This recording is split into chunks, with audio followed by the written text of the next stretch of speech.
nos avergoncemos de representar esa derecha moderna. Demasiado tiempo los conservadores en la región hemos estado desamparados. Muchos de los líderes que dicen ser de derecha, pero que no lo son, no han tenido la fortaleza de luchar por nuestras culturas. Y México, pueblo de Dios, iluminar para que llegue la luz a nuestro país. Dios nos bendiga, Dios bendiga a México. ¿Qué son las derechas y cómo se conforma su cultura política? ¿Se han fortalecido en el actual contexto político del país? ¿Cómo piensan y actúan las derechas hoy?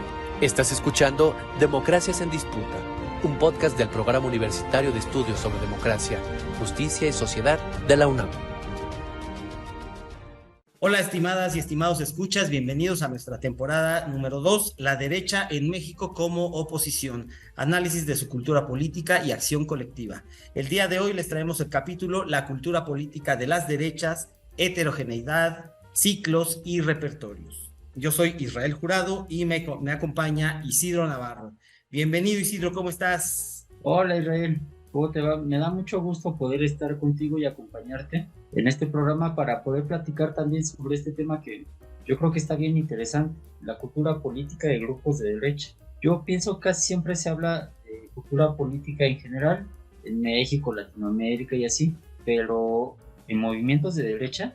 Sí, la derecha como un movimiento, ¿verdad? Suena raro, suena discordante. Sin embargo, lo vimos en algunos años anteriores, estoy hablando particularmente del 2020, el 2021, donde algunas organizaciones que no se reivindican como tales de derecha, pero sí podemos identificarlas por sus posicionamientos frente al gobierno actual, por ejemplo, o por sus ideas más relacionadas con el conservadurismo, pudiéramos decir, que salieron a las calles, se manifestaron y ocuparon inclusive el espacio público que había sido históricamente de los movimientos de izquierda, ¿no? Claro, y además, pensar también que los grupos de derecha pues no siempre participan o se movilizan nada más para ganar las elecciones, puede ser también para posicionar alguna ley, para manifestarse en contra de alguna ley, no sé, para posicionar sus ideas, como el caso del neoliberalismo,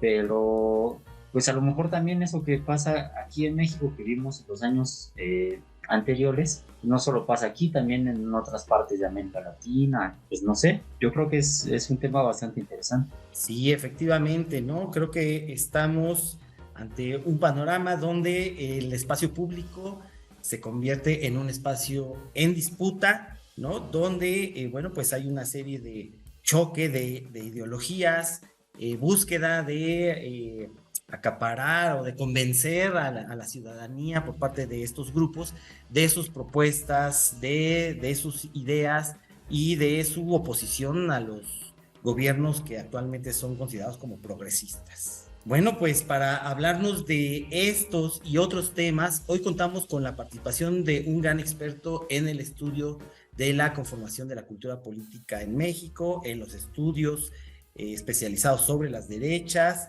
y bueno, pues toda una gran trayectoria. Me refiero al doctor Sergio Tamayo.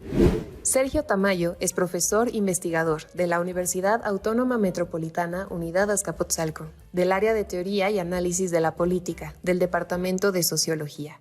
Fue presidente de la Red Mexicana de Estudios de los Movimientos Sociales, AC, de 2015 a 2019. Integrante del núcleo básico del posgrado de Sociología, línea de Sociología Política.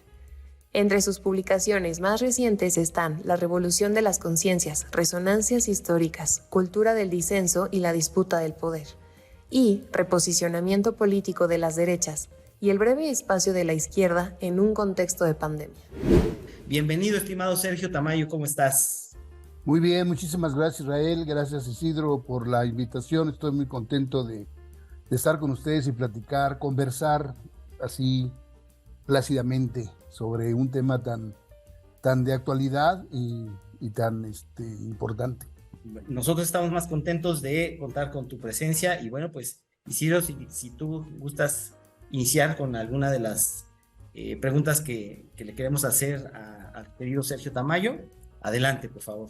Sí, Sergio, pues mucho gusto estar aquí contigo y a lo mejor convendría un poco para iniciar con el tema, Si nos explicas un poco cómo se podría comprender esta idea de la cultura política. Sí, quería también además comentar, eso tiene que ver con un poco la trayectoria y desde cuándo nos conocemos, que no es tan reciente. Empezamos a trabajar juntos sobre esta cuestión de los reposicionamientos de las derechas, no le pusimos ningún otro adjetivo.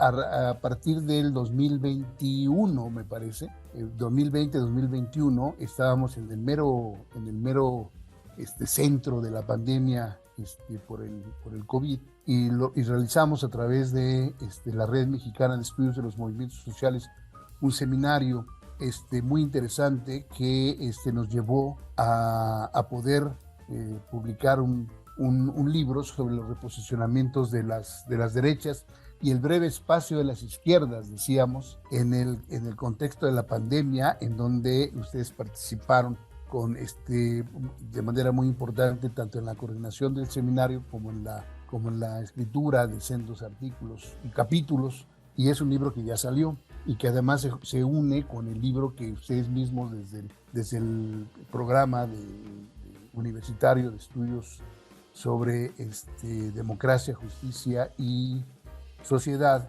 tienen también sobre esta cuestión del tema. Y quiero decir que en realidad no es un tema que yo tenga muchísimo tiempo. El tema que sí tengo con mucho tiempo es el de movimientos sociales y en particular la cultura política de los movimientos sociales. Y entonces sí, va a ser muy interesante que podamos platicar sobre cómo podemos identificar, definir, caracterizar lo que está pasando con las derechas, si es que es un movimiento social, como yo lo planteo, por lo menos lo planteo a nivel de hipótesis, o es la sociedad civil, como ustedes lo han planteado recientemente en un artículo que salió publicado en El Cotidiano, me parece, muy interesante, o son redes sociales, como lo plantea la colega, y ella es una especialista en la derecha, especialmente del PAN, como redes sociales. Entonces, sí es una cuestión interesante porque además tiene que ver con también las referencias y las resonancias históricas pues, del fascismo, y cómo de alguna manera se ha ido metiendo la discusión en el pensamiento de la posibilidad de que existan neofascismos, que estemos viviendo etapas de neofascismo o qué onda. O sea, yo creo que la caracterización es importante, sobre todo por el peso, la importancia y la incidencia y el impacto político, ideológico y cultural que las derechas están teniendo en el mundo, en América Latina y por supuesto en México. Así que entonces, sí, efectivamente un elemento muy importante es identificar la cuestión de la cultura política, porque creo que en primer lugar, la cultura política es,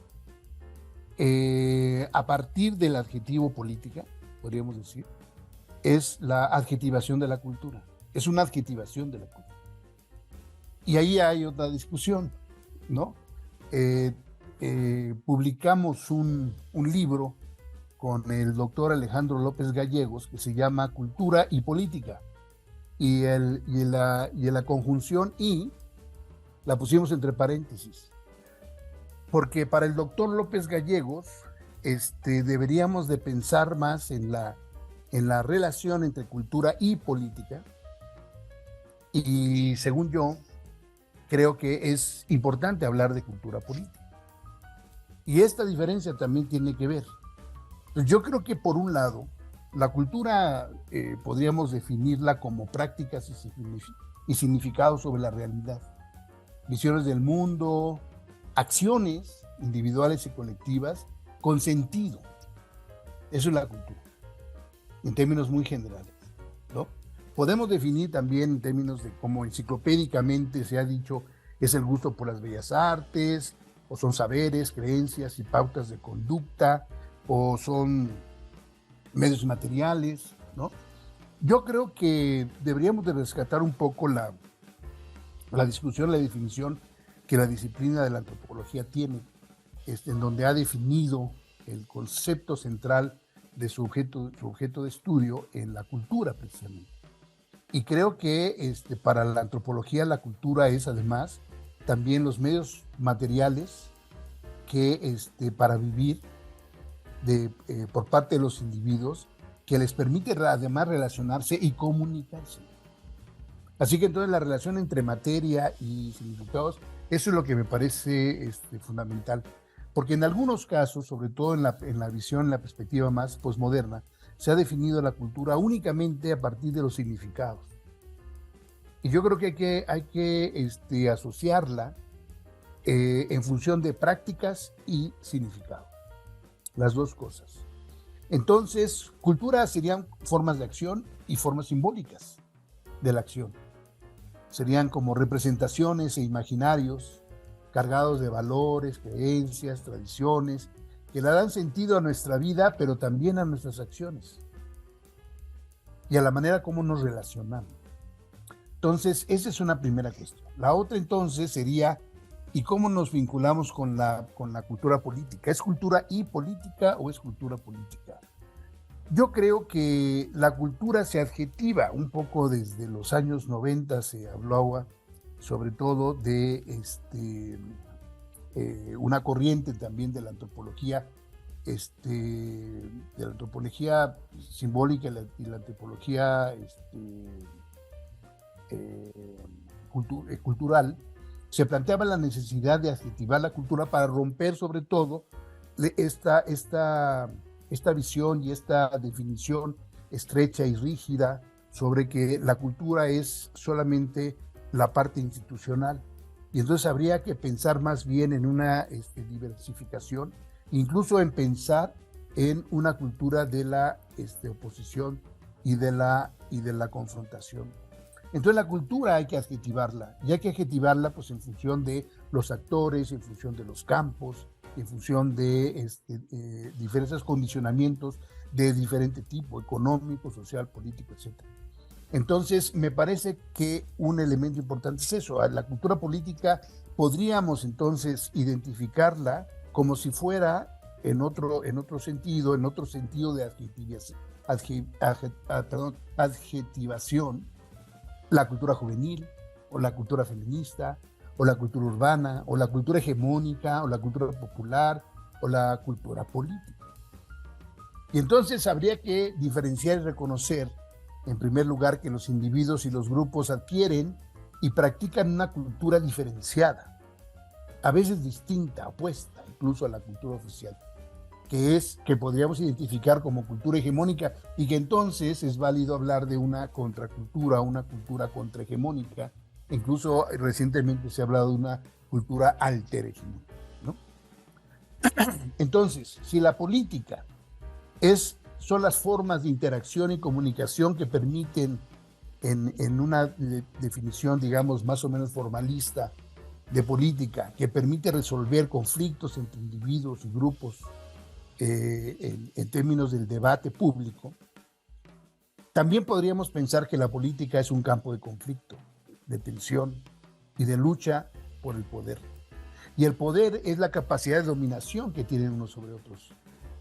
Así que entonces la cultura política sería esas prácticas y significados en torno a la política, en torno a las relaciones de poder.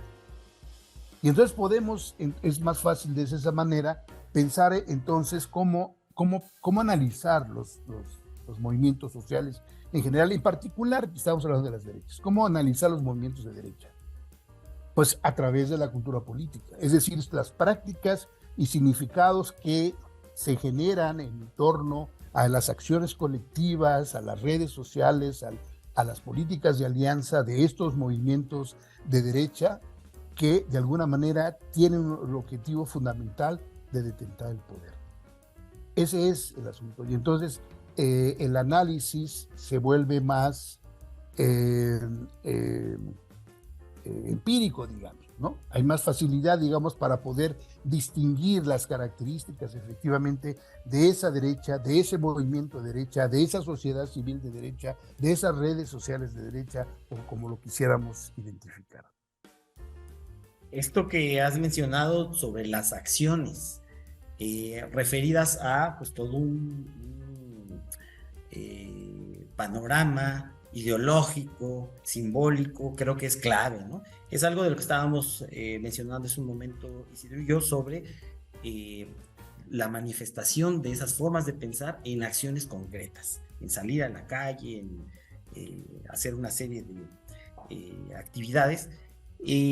Entonces yo te quisiera preguntar, ya que tenemos este primer referente, ¿cómo podríamos identificar que determinadas personas o determinadas acciones pueden ser de derecha? Porque de entrada sabemos que algunos de estos personajes que hoy concebimos como gente de derecha o con ideología de derecha, pues no se reivindica como tales, ¿no? Sin embargo, en sus acciones quizá pudiéramos identificarlo, pero es decir, la pregunta es ¿qué nos indica que determinadas acciones son de derecha o que podemos reconocer a sus actores como gente de derecha, aunque no lo nieguen, ¿no? Aunque digan que no lo son? Y bueno, y en ese sentido también si hay heterogeneidad y homogeneidad en estas formas de derecha. Perdón, Sergio. No, sí, adelante. Yo creo que la manera como podríamos identificar la pertenencia al espectro de la derecha, habría que partir precisamente de esta discusión y de este planteamiento que ustedes mismos han puesto en la mesa sobre la cuestión de la cultura política. La derecha es ideología, ¿no? Es una forma de cultura política, como ya veíamos. Es un movimiento político, pero también es una forma de gobierno. No todo junto. Puede ser una y cada una de lo anterior. Entonces, la derecha de alguna manera es una identidad política. Y la identidad se plantea básicamente por el sentido de pertenecer a la cuestión de la derecha. Pero ¿cómo la hacemos para pertenecer a algo que no sabemos tampoco definir? Ni siquiera el que realmente participa en el campo de la derecha muchas veces se entiende a sí mismo como parte de la derecha. Y es que un primer elemento es que como identidad colectiva la derecha se relaciona con su otredad, con su opuesto.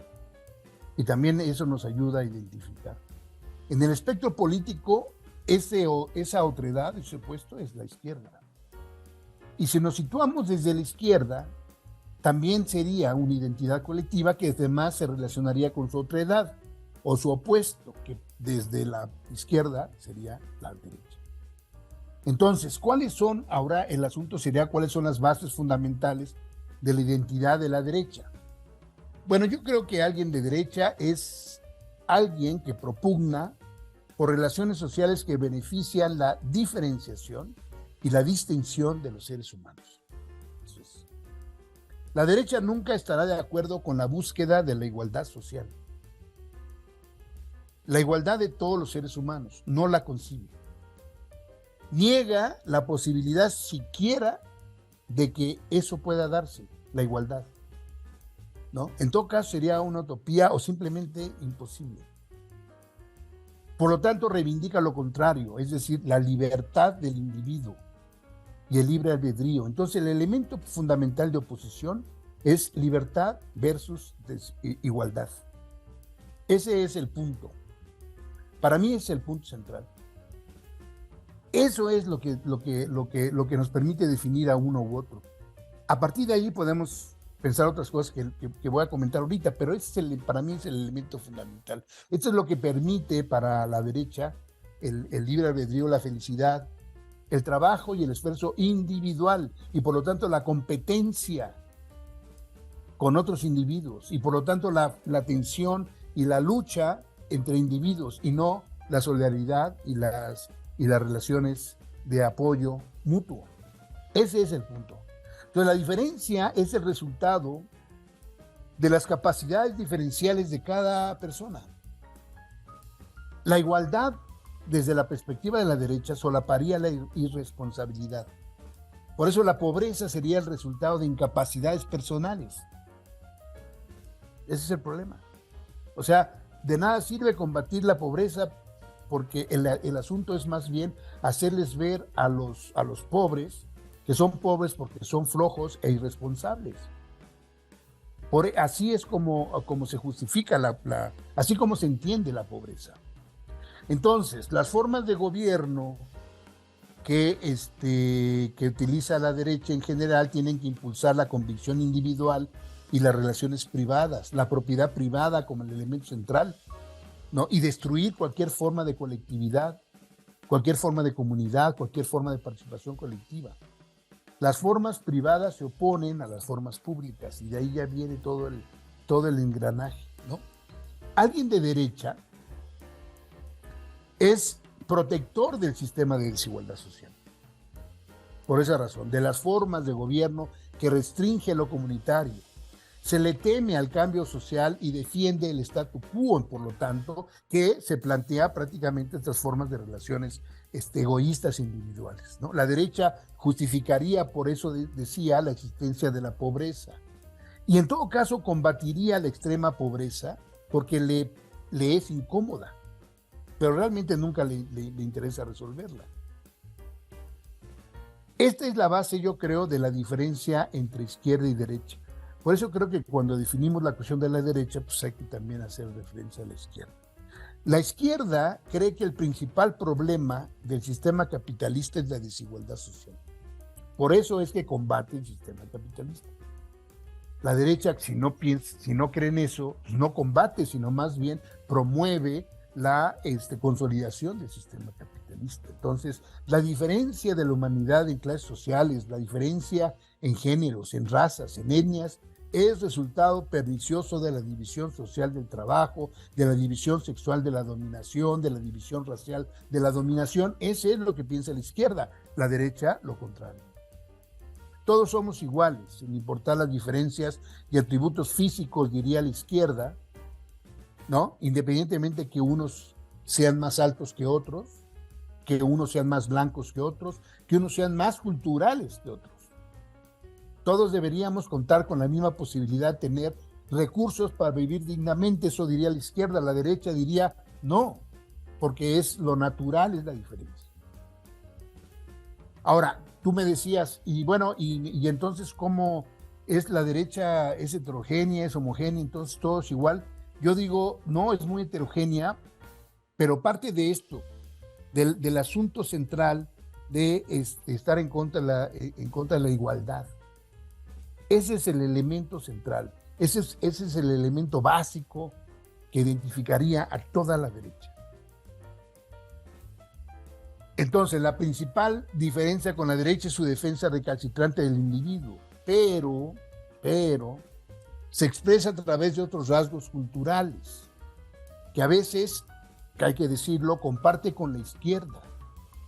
Y por eso es tan difícil a veces distinguir izquierda y derecha, por esos rasgos culturales. Y esos rasgos culturales es lo que, digamos, va de alguna manera expresando las maneras como se expresan diferentes grupos y diferentes visiones y perspectivas de la cuestión de la derecha. Y entonces podemos pensar efectivamente en que la derecha es un campo político, cultural, heterogéneo. Por ejemplo, hay una derecha ultraliberal, ultracapitalista. De hecho, recientemente se ha hablado de esta corriente anarcocapitalista, que hace énfasis, ¿no?, en un individualismo recalcitrante. Pero también hay, al contrario, hay una derecha nacionalista, que es antiglobalización. Incluso muchas veces podríamos decir es antineoliberal. No es anticapitalista, pero es antineoliberal. Y por lo tanto, en ese extremo nacionalismo, chauvinismo podríamos decir, es xenófoba, muy xenófoba esa derecha. También existen derechas populistas, es decir, que basan de alguna manera sus elementos de organización en reivindicando al pueblo aparentemente como un constructo colectivo que les permite movilizar y de alguna manera manipular ciertos elementos colectivos en favor precisamente de estas visiones y estas perspectivas que pueden ser xenófobas, que pueden ser nacionalistas, extremas, chauvinistas, etc. Hay una derecha ultracatólica, o podríamos decir es una derecha fundamentalista, porque puede ser una derecha islámica, o católica, o sionista, o protestante, o pentecostés, o evangélica, etcétera.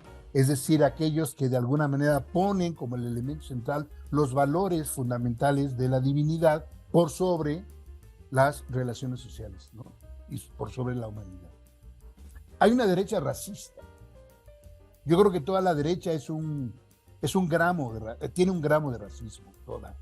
Pero hay quienes se identifican más con ese racismo, o por lo menos se identifican primero con siendo racistas y después con ese egoísmo narcisista que hemos comentado. Hay una derecha misógina y antifeminista, por ejemplo, que reivindica, o más bien que plantea y descalifica al movimiento feminista como feminazi, ¿no? Toda esta calificación de feminazis y demás contraria precisamente al movimiento feminista, que lo tildan como si fuera una ideología de género, así le llaman, ¿no? Es ideología de género. Que además esa derecha es pro-life, es decir, que está en contra del aborto, que está en contra de las movilizaciones de las mujeres por la igualdad, precisamente. Entonces, es una manera, digamos, de identificar a la derecha y por otro lado, también identificar y por lo tanto explicar la heterogeneidad de la derecha y la heterogeneidad como la presentan los grupos de derecha. Bueno, y con toda esta diversidad que nos estás platicando, Sergio, pues muchas de estas derechas hemos visto en estos años, como bien comentas, cómo se han estado movilizando, ¿no? Entonces, ¿cómo verías tú cuáles son sus repertorios de acción, cuáles son como los repertorios que han ido construyendo en los años recientes para movilizarse y también para captar o generar más adherentes? Sí, yo creo que es muy interesante la pregunta, porque a partir de digamos, estas reflexiones podemos ver qué tipo de derecha y qué tipo de expresiones colectivas se están dando en todos nuestros países, ¿no? Especialmente en México, en donde vivimos. Yo creo que habría que reconocer y diferenciar también entre ver la derecha como ideología, como forma de gobierno, como sociedad civil de derecha o como movimiento social.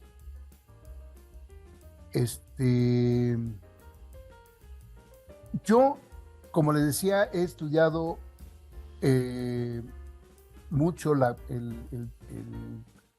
cuestión de los movimientos sociales, y una primera distinción teórica, digamos, de una corriente de la teoría de los movimientos sociales, es que los movimientos sociales son inequívocamente y por definición de izquierda y buscan la transformación social.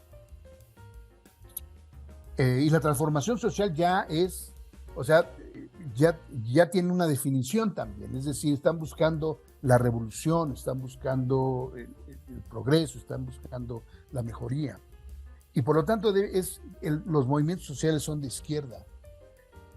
Y esta corriente de alguna manera se asocia a identificar los movimientos sociales como movimientos antisistémicos, que son contra el sistema, efectivamente. Esto hace que, por ejemplo, descuiden y descalifiquen de alguna manera otras corrientes como las corrientes de la teoría de la movilización de recursos, que se ha centrado más que a distinguir movimientos con posibilidad revolucionarias o no, a tratar de analizar los elementos, los aspectos centrales que caracterizan a un movimiento social cualquiera que éste sea, y que representado a partir de acciones colectivas, y pueden ser acciones colectivas institucionales o acciones colectivas que tienden hacia la institucionalización, o incluso acciones colectivas que puedan tener una posibilidad revolucionaria. Por ejemplo, Tarro, Vitilli son aquellos que le dan opción a movimientos sociales que puedan ser revolucionarios, y el análisis político se centra en eso, pero la gran mayoría de los movimientos sociales no necesariamente tienen un objetivo revolucionario. Entonces, estos movimientos tienen que estudiarse desde una perspectiva antropológica, desde una perspectiva sociológica, incluso desde una perspectiva politológica. Hay que estudiarlos de cualquier manera.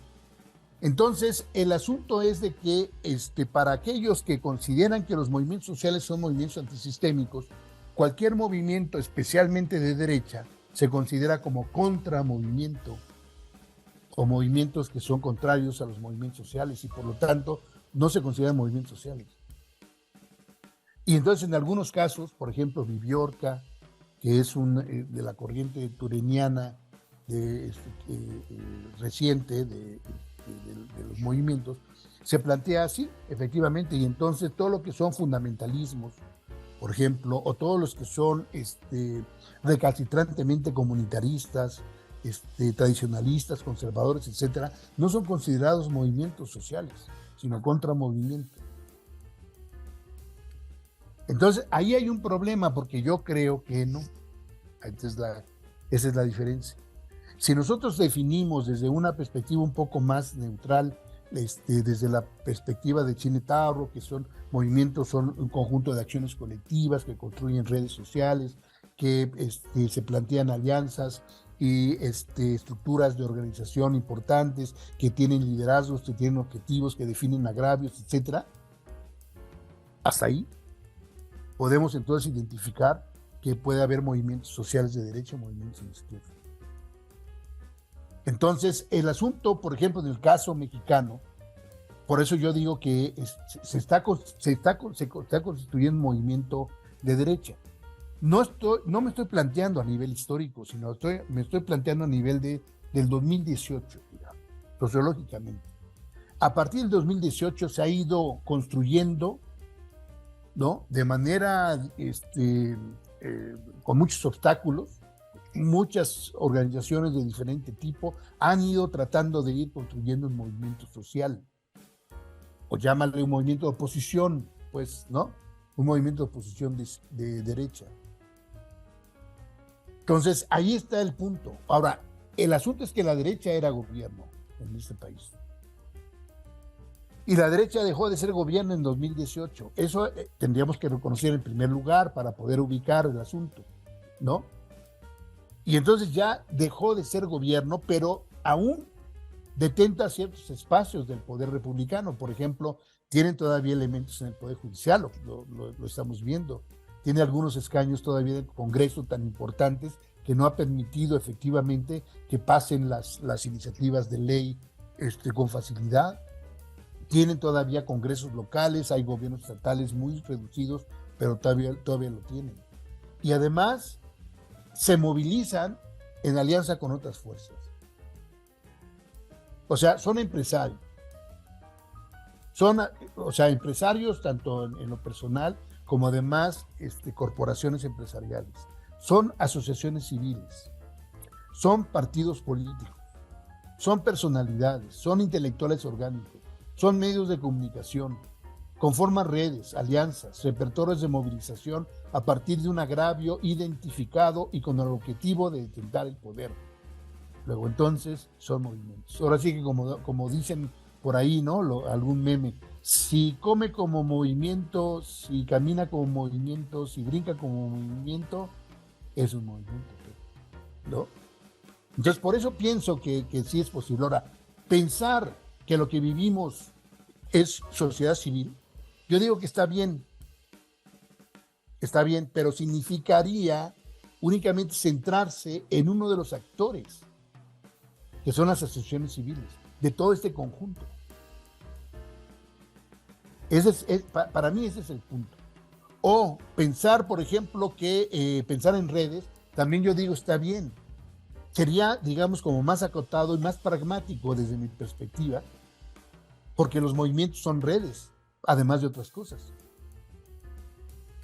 Y la otra es la cuestión de las acciones específicas, que forman repertorios en función de sus actores. Por ejemplo, están negociaciones y financiamientos y la movilización de recursos para la acción colectiva de otros grupos que organizan los empresarios. Ese es el papel de los empresarios, digamos. Están los think tanks, que precisamente trabajan mucho las asociaciones civiles en esa cuestión, producen discursos, organizan los recursos de la movilización efectivamente, y también demandas de anticonstitucionalidad, ayudan en eso. Están también los partidos políticos que realizan campañas electorales y que prácticamente el conjunto de los actores políticos buscan centrarse en términos del fortalecimiento de alternativas electorales, si se fijan, y reivindican también demandas de anticonstitucionalidad. Tenemos a los intelectuales orgánicos que construyen precisamente los proyectos de nación alternativos que tiene la derecha. Por ejemplo, se le ha criticado mucho, que yo creo que eso es ideología, a la derecha, que no tiene proyecto. Yo digo, claro que tiene proyecto. El proyecto es regresar a la normalidad, y regresar a la normalidad es el proyecto neoliberal, y por eso critican absolutamente todo lo de López Obrador. Y esa negación de todo lo que hace López Obrador es precisamente el asentamiento, digamos, de su proyecto neoliberal, pero además han hecho muchísimos actos y eventos a nivel internacional, a nivel nacional, etcétera, en donde discuten efectivamente esos proyectos alternativos. Los medios de comunicación, con un ataque sistemático de fake news y en el campo de la posverdad, es un elemento central. Y luego las movilizaciones masivas, ¿no? Lo que veíamos en Frena durante todo el año 2021, en 2022 las campañas electorales, y recientemente una elevación impresionante en la movilización por Claudia X González, cuando las movilizaciones estas de línea no se toca de noviembre del 2022, y mi voto no se toca ¿cuándo fue? En marzo, ¿no? Creo, o febrero de 2023. Ese es el repertorio, y entonces, claro, es el repertorio muy parecido al que hacen las izquierdas, aunque no en términos de intensidad, porque ahí efectivamente hay más recursos, como decía Michel Offerlé. Estudiaba a los empresarios como movimiento social, y decía, una de las diferencias fundamentales pues es que tienen lana. Estos cuates tienen más dinero que la izquierda. ¿Qué le vamos a hacer? Sergio, creo que has planteado elementos pues sumamente interesantes. Yo quisiera preguntarte, a reserva de que soy un poco redundante, porque ya lo has mencionado, pero mira, entre la Primera y la Segunda Guerra Mundial, el llamado periodo entre guerras, en México hubo un gobierno con tendencias socialistas hacia una mejor distribución de la riqueza, hacia la igualdad, ¿no?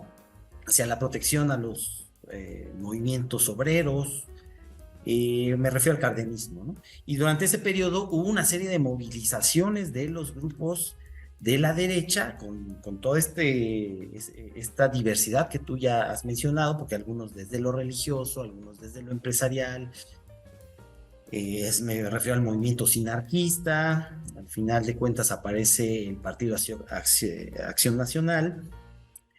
Y terminan inclusive recibiendo apoyo de la Alemania nazi para impulsar la candidatura de Anjou Almazán, ¿no? Para la sucesión presidencial. Entonces ahí había una serie de movilizaciones que terminaron inclusive en eso. Hoy en día, ¿tú consideras que estamos frente a un nuevo ciclo de movilizaciones de las derechas? Sí, sí creo. No creo que sea un nuevo ciclo del fascismo. Ahora me queda más claro. Yo recuerdo que hace unos 2 años o un poco más, participé en un conversatorio con colegas argentinos y planteaban el asunto del fascismo y el neofascismo, y ellos estaban convencidos de que sí existía un periodo de neofascismo, pero que era un neofascismo distinto, que no era igual al fascismo. Yo decía que no estaba tan seguro porque el fascismo de alguna manera debe tener, o sea, obviamente que históricamente hay transformaciones y cambios, no podemos pensar en que haya situaciones iguales y precisas, ¿no? Históricamente, claro que no, pero sí ciertos elementos. Lo que pasa es de que yo creo que no estamos viviendo una ola, o todavía, por lo menos, o sea, no podemos descartarla, pero no estamos viviendo una ola fascista, plenamente, o neofascista. Ni siquiera en Europa, creo. Lo que sí es que estamos viviendo un poco como está el sentido de tu pregunta. Es decir, sí estamos viviendo un periodo, un ciclo de las derechas. Es un ciclo importante de un movimiento, efectivamente, de derechas a nivel mundial. Estudios como los de Traverso, Stephen Forti, incluso Ernest Mandel señala que este ascenso del fascismo en las entreguerras, no deberíamos de descartarlo tampoco totalmente, y la posibilidad de vivir un nuevo periodo. A nivel mundial, por ejemplo, se ha destacado que hay condiciones materiales para el ascenso del fascismo, y yo creo que también expresiones de la derecha histórica. Y ahora también se está dando, claro, obviamente con diferentes grupos de derecha y ultraderecha, tanto en Europa, en América Latina y en México. Por ejemplo, primero, crisis económica, ¿no?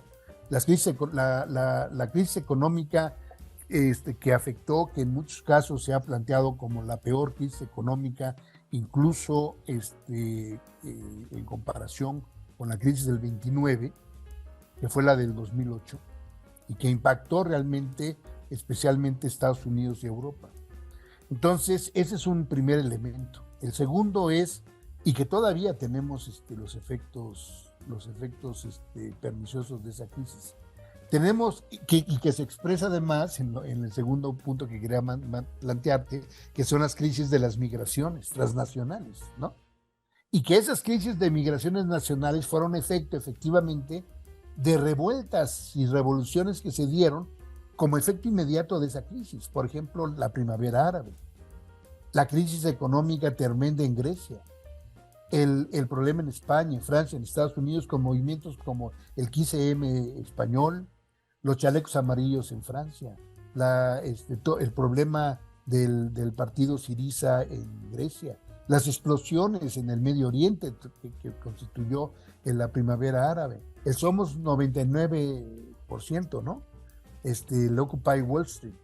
O sea, esto es de alguna manera lo que muestra este gran periodo de crisis política, crisis social y crisis económica. Y lo que Mandel decía es de que un periodo de pre-revolución se da cuando coinciden estas tres crisis, la crisis política, social y económica. Pero esto no quiere decir que la izquierda sea la que encabece las cosas, ¿no? Sino más bien, por eso me preocupa. Lo que más bien creo que ha pasado históricamente es que la derecha es la que se ha colocado. Y la afectación, y la otra es la afectación de las clases medias. Entonces, la ultraderecha, que por ejemplo criticaba la debilidad de gobiernos, critica, de hecho, la debilidad de gobiernos de derecha democráticos y capitalistas. Ese es el punto, que es una ultraderecha que también critica a los gobiernos liberales. precisamente porque lo que busca es la exacerbación y la radicalización de las medidas capitalistas, ¿no? Y por otro lado se tiene la debilidad de la izquierda. En el fascismo, por ejemplo, el problema era la debilidad de la socialdemocracia, que fue cayendo especialmente en Alemania, y por otro lado también del movimiento comunista, ¿no? O sea, ahí hay un problema también de habría que discutir realmente el problema que se enfrentó entre los comunistas y la socialdemocracia, de que no lograron hacer alianzas electorales mínimamente para evitar el ascenso del nazismo.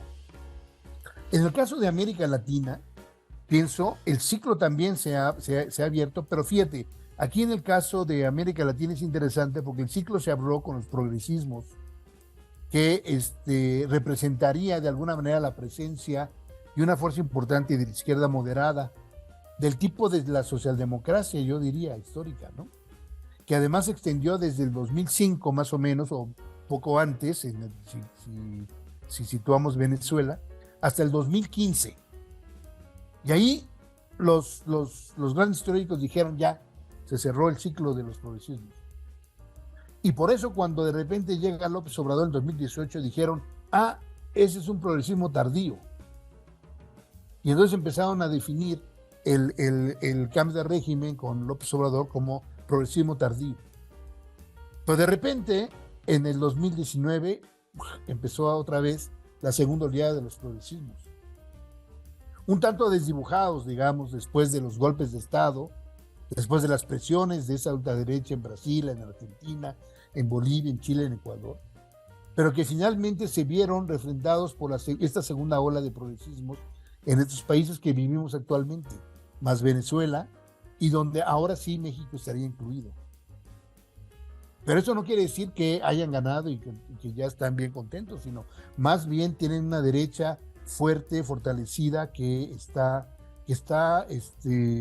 golpeteando incansablemente, lo mismo que en el caso de México.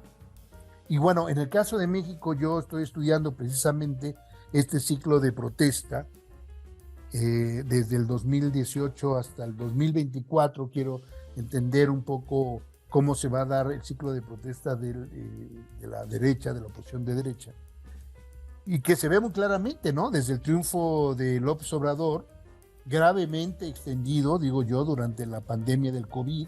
Ese fue un elemento central, esa crisis sanitaria, pero además económica y social de alguna manera, y que está teniendo efectos muy, muy perniciosos en la gobernabilidad de la administración del López Obrador, ¿no? Y quién sabe cómo termine el asunto, creo. Isidro, ¿quieres agregar algo? Pues nada más agradecer y más bien pedir que en alguna otra ocasión nos sigas contando, porque es muy interesante el análisis que haces, Sergio. Sí, claro, yo estoy puestísimo cuando ustedes me digan. De hecho, pues colaboramos, estamos juntos en este tema que nos apasiona. Y bueno, yo creo que hay que decirle al público, a la gente que nos va a escuchar, ver o no sé qué vaya a pasar, que están habiendo ya, o sea, a partir de este seminario que nosotros hicimos en 2020-21, empezó a darse realmente se extendió más la cuestión de estos estudios sobre la cuestión de la derecha, cosa que me parece muy bien, porque era un problema. Al principio se descalificaba mucho, ¿no? Al principio se decía, no, estos cuates no la hacen, están fragmentados, están moralmente derrotados y todo, no va a pasar nada.